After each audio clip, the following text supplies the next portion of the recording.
মাথায় রাখবেন, প্রকৃত মুমিন হচ্ছে সেই মুমিন যে মুমিনের হাত থেকে অন্য মুমিন নিরাপদ, যে মুমিনের জবানের দ্বারা অন্য মুমিন নিরাপদ।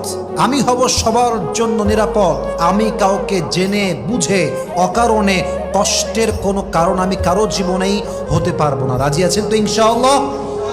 আর সবচেয়ে গুরুত্বপূর্ণ হাদিস বলতে চাই, কষ্ট দিলে এক কথায় মূল কথা হচ্ছে এইটা, আপনার জীবনের নিয়ামত যত আছে, বাবা মা ভাই বোন ভালোবাসার মানুষ চাকরি জব রিজিক হোয়াট এভার ইট ইজ, মাথায় রাখবেন কাউকে কষ্ট দেওয়া কবিরা গুনাহ, কারো বিশ্বাস নিয়ে খেলা কবিরা গুনাহ, কাউকে মিথ্যা বলে ঠকানো কবিরা গুনাহ। হাদিসে আসছে আল্লাহর হাবিব বলেছেন, আমার উম্মত সব হতে পারে, আমার উম্মত জিনা করতে পারে, আমার উম্মত সুদ ভুল করে খেতে পারে, আমার উম্মত যে কোনো গুনাহ করতে পারে, বাট আমার উম্মত একটা গুনাহ কখনোই করতে পারে না, সেটা হচ্ছে আমার উম্মত যাই করুক আর তাই করুক জবান দিয়ে মিথ্যা কথা বলতে পারে না। অতএব প্লিজ সাবধান হয়ে যান।